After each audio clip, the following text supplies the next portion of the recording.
I had no problem with it. I didn't like it, but it didn't stop me playing on it. I just played the way I played. I play emotionally. Ringo Starr was the comical Beatle, the one who would crack jokes and smiles while Paul and John had all the glory.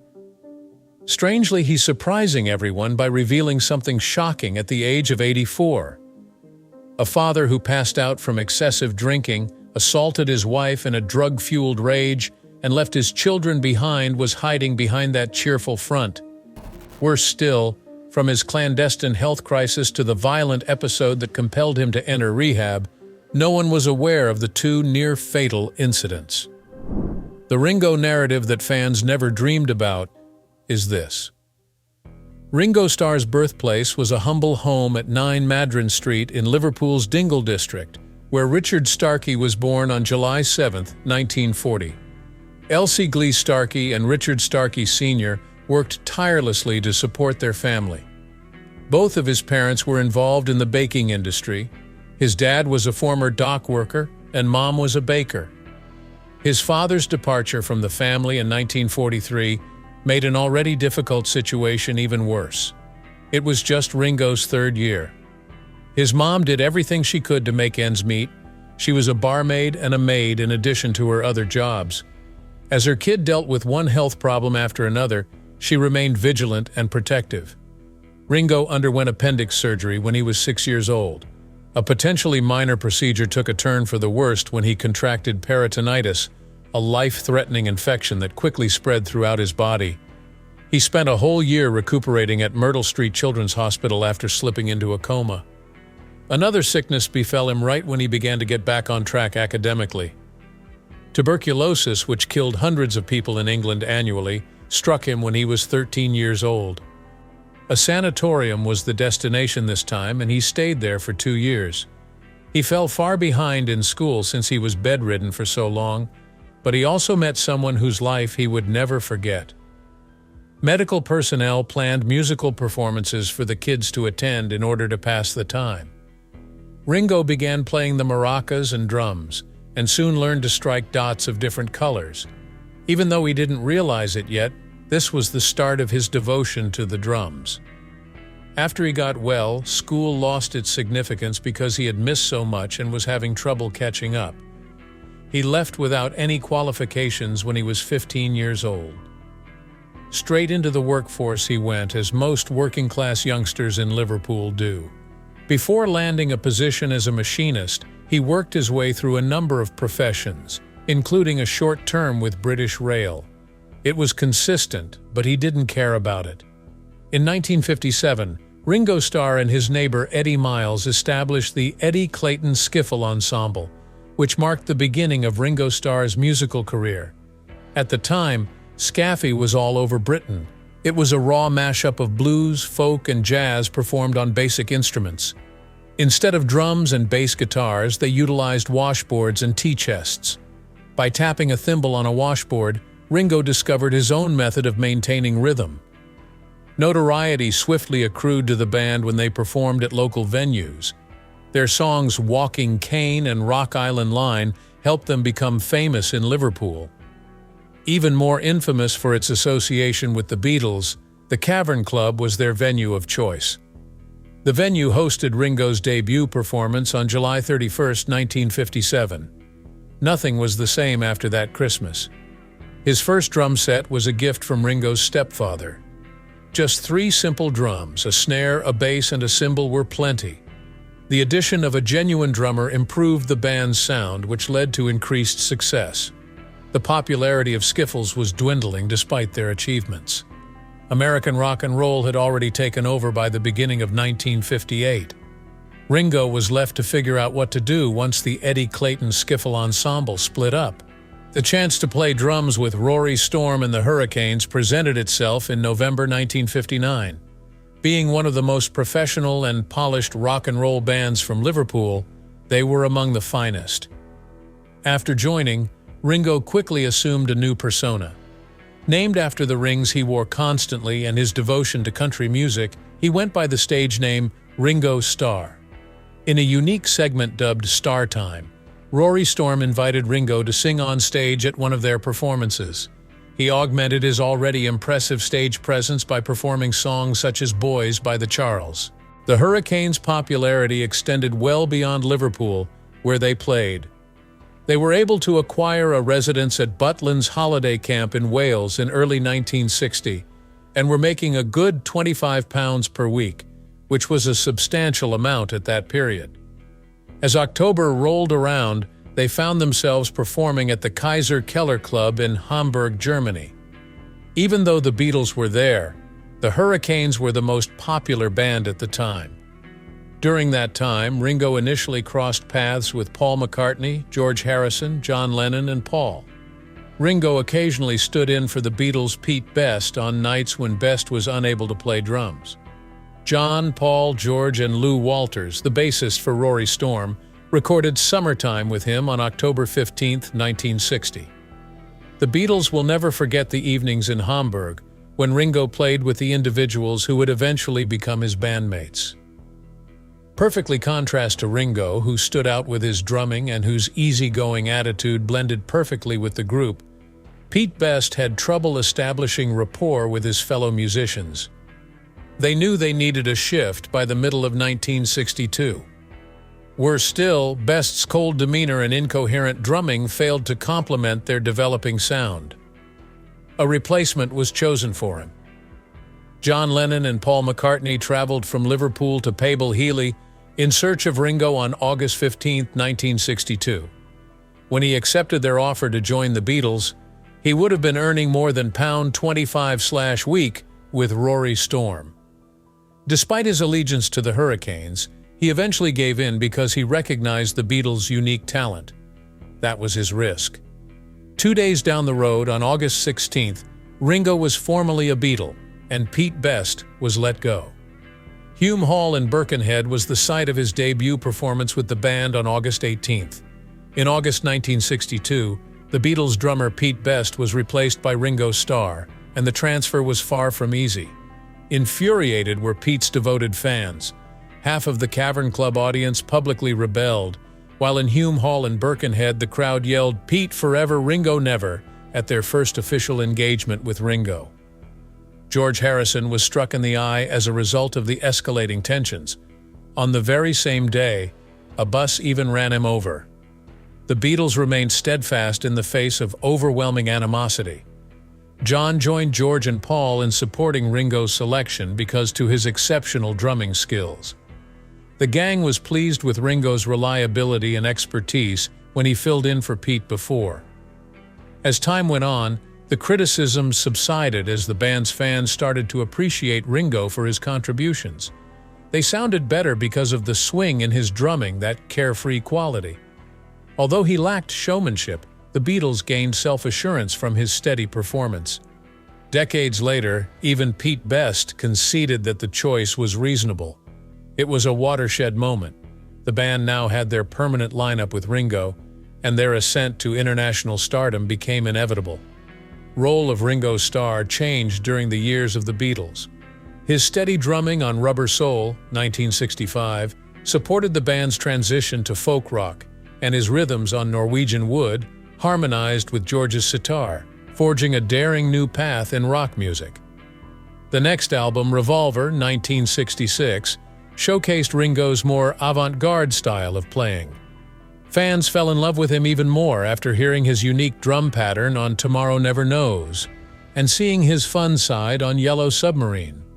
Ringo had solidified his position in the sound of Sgt. Pepper by 1967's Lonely Hearts Club Band, one of the best albums of all time. He laid down a solid rhythm for his moving vocal performance on With a Little Help from My Friends, with his understated yet flawless drumming. Now, more than ever, he was more than simply the drummer. He was the band's soul. Although Ringo rarely sang, his performances were always spectacular. He was the ideal fit for the carefree and entertaining Yellow Submarine, which was composed especially for him. For admirers of all generations, it became a beloved hymn. The next single was With a Little Help from My Friends, written just for his voice. Although his voice lacked technical brilliance, it exuded warmth, relatability, and honesty. That authenticity ensured the song's enduring appeal. Fans loved both songs, and it was clear that Ringo could play more than just drums. The group's original sound had faded by the late 60s. They had lost the camaraderie that had characterized their formative years. They were falling apart due to creative disagreements, personal difficulties, and other forces. The band's concentration on structured pop melodies was emphasized by Paul McCartney, while John Lennon was led into experimental music by Yoko Ono. George Harrison, despite his growth as a powerful songwriter with songs like Here Comes the Sun and Something, frequently felt neglected. It was already a bad situation before Yoko Ono showed up in the studio. She began accompanying John Lennon everywhere he went, including the studio, beginning in 1968. This was a dramatic departure from the band's previous policy of not inviting outsiders. When Ono offered suggestions for improvement, Lennon listened carefully. Everyone else thought she was getting in the way. Particularly concerned was Paul McCartney about this. In Revolution 9, he said that Lennon had allowed Ono to take the band into experimental realms. Harrison had a hard time adapting as well. His relationship with Lennon had changed. During 1968's White Album sessions, tensions rose to a boiling point. Everyone felt alone in the studio, but Ringo Starr felt it the worst. Even though everyone else felt the same way, he thought they were more isolated from one another than they actually were. Even while he was doing backbeats in the Soviet Union, McCartney was quite critical of his drumming. Ringo experienced it profoundly. He subsequently had feelings of being unwanted and detached, as if he were being abandoned while the others drew nearer. He finally snapped and left the band, leaving the other Beatles to fend for themselves. Sardinia became Ringo's safe haven. His song Octopuss Garden, which would eventually be featured on Abbey Road, was inspired by his time there. His bandmates in London were beginning to see just how crucial he was to their success. They even went to the extent of decorating his drum set with flowers and sending him telegrams praising him as the world's greatest rock and roll drummer. He came back 2 weeks later, but by then the band's togetherness had begun to crumble. In a rare act of generosity during a trying period, George Harrison had his drum set adorned with flowers spelling out "Welcome Back" when he entered the studio on September 4th. However, the issues remained. Personal ties within the band had evolved. As a result of his heroin usage, Lennon was withdrawing even further, and fights were frequent. On occasion, the band would even ask the engineers from Abbey Road to vacate the area so they could have private fights. Lennon had already decided by September 1969 that he was divorcing the band and informed his fellow members of his decision. There were financial matters to resolve, and a formal breakup may cause complications for a time, so their business manager Alan Klein encouraged him to keep it quiet. Behind closed doors, they had already called it quits, but the outside world still recognized them as the Beatles. The split was tough for Ringo. As a member of the group, he had always exuded an air of calm consistency. He was now disoriented as well. In his last years, he made an unsuccessful effort to mediate the rift between John Lennon and Paul McCartney. Their already deteriorating relationship was further exacerbated by their differences in the workplace. The father of Linda Eastman was McCartney's choice for band manager, whereas Alan Klein was Lennon's. Compromise was not an option. The Fab Four had broken up by 1970, and all of the members had gone their own ways. Ringo saw this as an opportunity to demonstrate his independence. His debut album, Sentimental Journey, was out on March 27, 1970, although he didn't immediately dive into rock music. Rather than a conventional first album, it was a compilation of traditional songs from his native Liverpool, England, that he had heard as a child. He aimed to create an intimate piece that would provide delight to his mother and family. Famous arrangers like Quincy Jones and Lee Eastman, who is Paul McCartney's father-in-law, were brought in by George Martin, the album's producer. As a tribute to his hometown of Liverpool, the cover featured Ringo outside a bar. The reviewers couldn't make up their minds. Some thought it was lovely, while others thought it was perplexing. The album was met with negative reviews, Yet it nevertheless managed to reach number 22 on the US Billboard charts and top 10 in the UK. Though it failed to chart, Ringo's willingness to take chances was on display.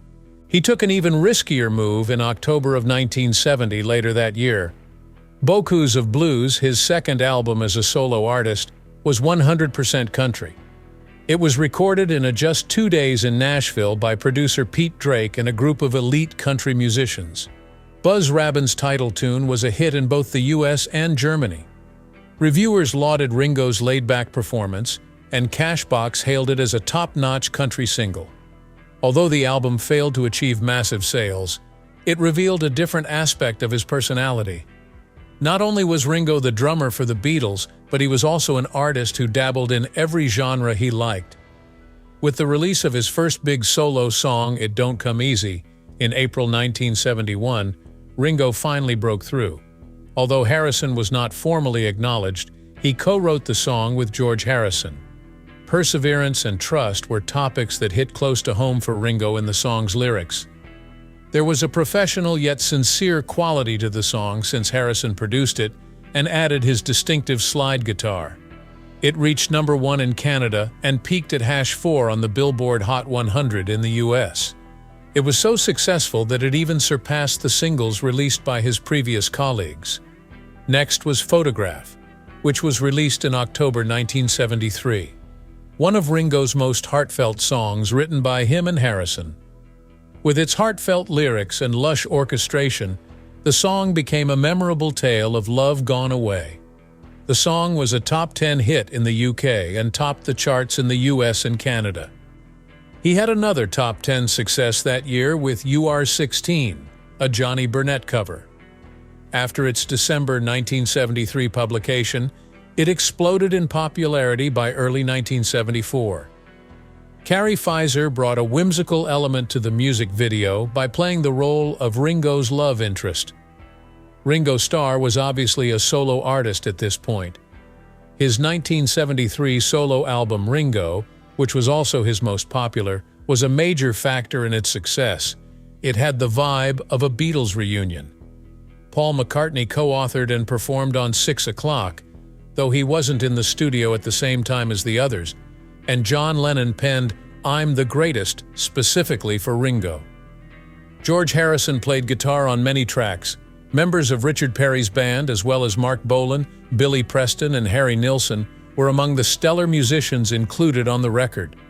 Critics lauded Ringo's charisma and the album's blend of rock, pop, and emotional ballads, and it had 2 massive successes, Photograph and You're 16. The album peaked at number 2 in the US.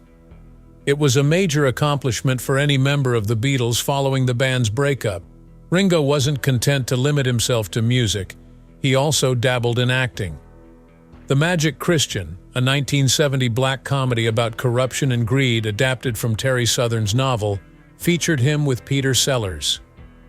Stars like Christopher Lee and Raquel Welch made cameo appearances in The Strange Picture. Actor Ringo portrayed Youngman Grand, the adoptive son of Sellers' rich character. Despite the film's lukewarm reviews, Ringo's performance was a hit. The hilarious prehistoric comedy Caveman, in which he starred in 1981, was his next project. He portrayed the little yet cunning caveman Atuk, who stands up to his tribe's savage chief. Featuring stop-motion dinosaurs, a fictional caveman language, and extreme comedy, the picture was a hoot. Although it was not well received by critics, it eventually gained a devoted fan base. On a more intimate level, it altered Ringo's life. He met Barbara Bach, the actress, during filming. Shortly after falling in love, they tied the knot. Ringo Starr's life went downhill with the breakup of the Beatles in 1970. There was still success, but there was also alcohol. He started drinking regularly. It was more than that. He got engrossed in a life of excess, spending most nights in nightclubs and hardly remembering his own performances. There was also cocaine and marijuana in the mix. In retrospect, he acknowledged that he was in a daze and couldn't remember details, such as a Washington, D.C. performance he had with the Beach Boys. There was no improvement at home. After 10 years of marriage, his union with Maureen Cox came to an end in 1975. It all began like a fairy tale. Ringo wed Maureen in 1965 at the tender age of 18, and the couple went on to have 3 children. But his infidelity, absenteeism, and deepening addiction drove a wedge between them. Things took a turn for the worse after that. One of his closest friends and former bandmates, George Harrison, developed romantic feelings for Maureen. Midway through the evening, it occurred during a dinner gathering. George felt comfortable enough to tell everyone how he really felt. It was more than simply an uncomfortable situation. It marked the beginning of an affair. Despite his anguish, Ringo remained composed. His wife, Pattie Boyd, was just as devastated as Harrison, and he only said, "Better you than someone we don't know." In the end, the circumstance ended their marriage. In her own unique manner, she eventually got back into modeling and had an affair. The drinking problem only became worse for Ringo following the divorce. Along with Keith Moon, Alice Cooper, and other hedonistic rock musicians, he had joined the infamous Hollywood Vampires drinking club. What began as a group of musicians having fun together escalated into a serious situation. Ringo came clean later on how the band had transformed from drug-using musicians into addicts with a musical bent. Even while he was making progress in his work, his addiction was becoming a major problem. Afterwards, in 1980, there was still another shift. He first met Barbara Bach, a famous actress, on the set of Caveman, a comedy in which he portrayed an awkward prehistoric man. Initially, they were only co-stars. However, by the time filming wrapped, their bond had transformed into something more substantial. They wed in April 1981 after falling in love quickly. Addiction continued to hold both of them even though it appeared like a fresh start. They kept up their drug and alcohol usage. Ringo would have champagne first thing in the morning and freebase cocaine all day long. Like many others, Barbara battled substance misuse. After her mother and stepfather were too drunk to be around, Bach's daughter confessed that she frequently hid in books to escape the mayhem at home. It had escalated beyond just self-destruction and was now causing harm to those in their immediate vicinity. The year 1988 was the tipping point. Parts of their home were wrecked one night when Ringo lost control, drunk and high. The staff were worried that Barbara wouldn't make it through his physical assault on her during his wrath. Everything changed at that moment. One of them may not survive the year if they persisted in this manner, so they realized they had to stop. They arrived at the Arizona facility known as Sierra Tucson Rehabilitation Clinic. Ringo has never before attempted sobriety on such a large scale.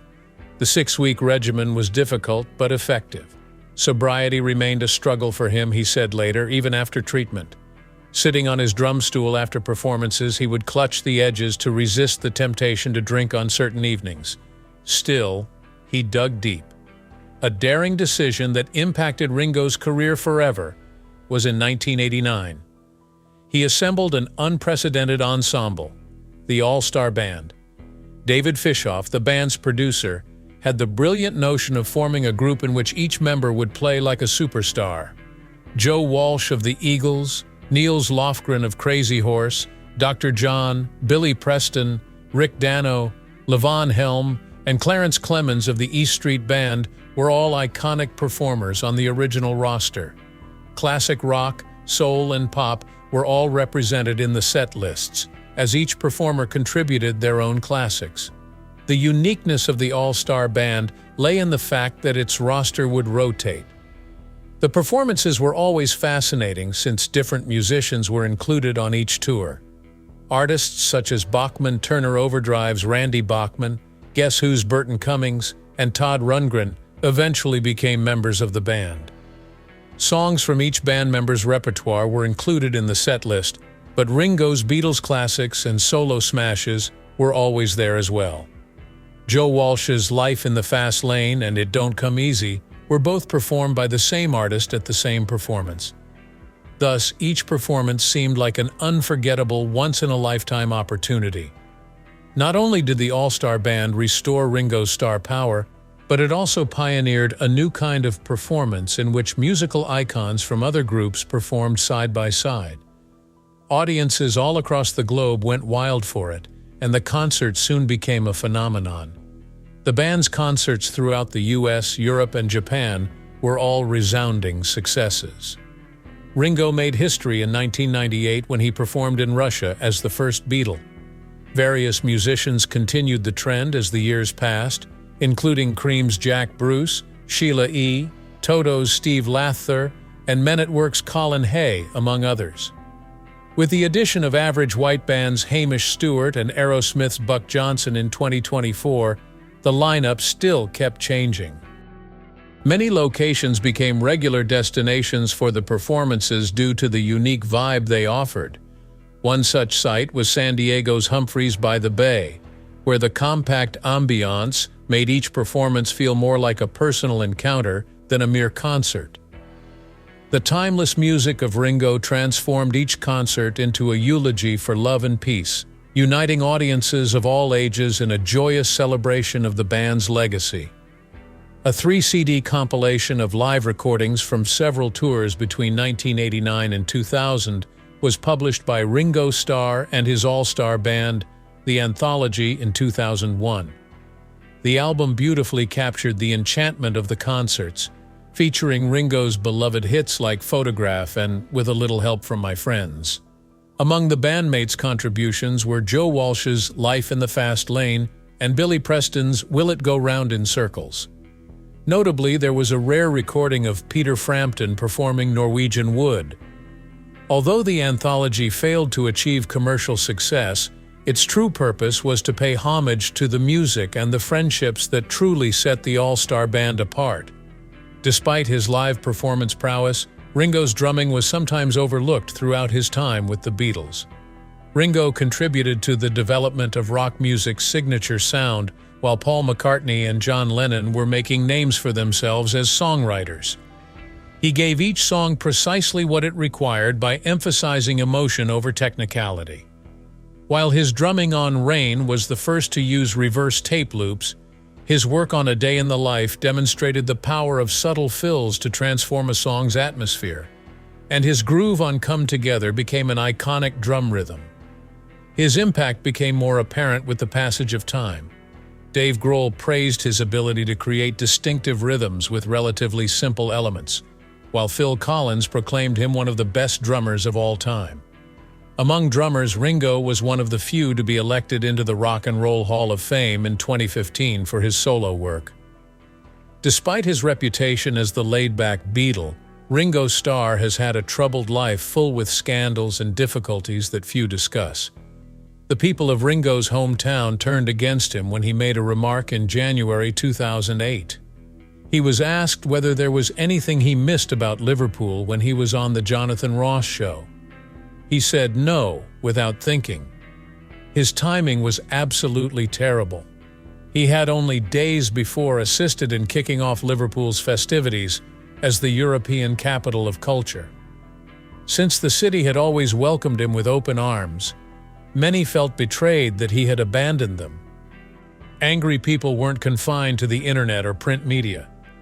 The Beatles' topiary sculpture at Liverpool's South Parkway Transport Exchange was vandalized in April 2008.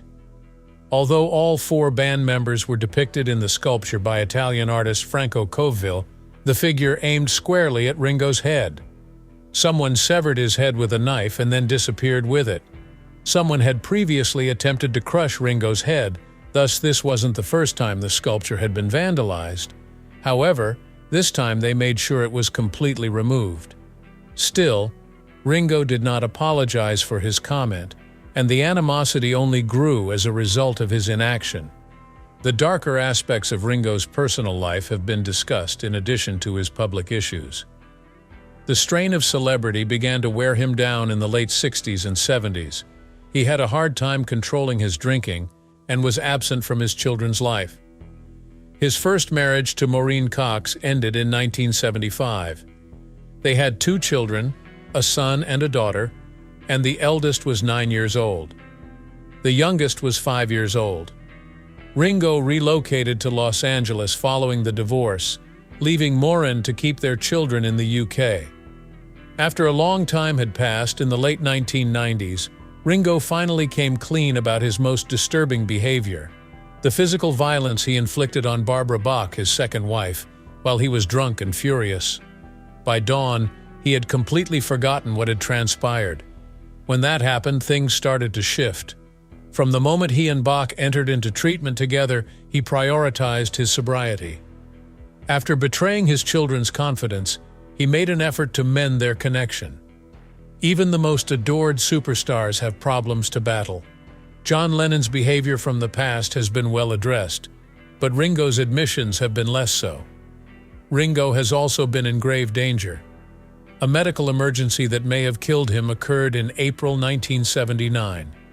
Peritonitis, a disease he had endured as a youngster, flared up again after many years. On April 28th, he was sent to Monte Carlo's Princess Grace Hospital as the agony became intolerable. The injured patient's intestines were surgically removed in an emergency procedure that lasted several feet. It was a narrow escape. Most people would have needed months to recuperate from the operation, but Ringo made it to Eric Clapton's wedding alongside Paul McCartney and George Harrison only 3 weeks after the procedure. He had a health scare that year, but it wasn't the worst thing that occurred to him. The fire that destroyed his Hollywood mansion occurred on November 28, 1979. A great deal of Beatles memorabilia was destroyed in the fire. What a stark illustration of how life can shift in an instant. In the wake of his fire and sickness, he rethought his priorities and decided to put his health first, abandoning the carefree life he had led for so long.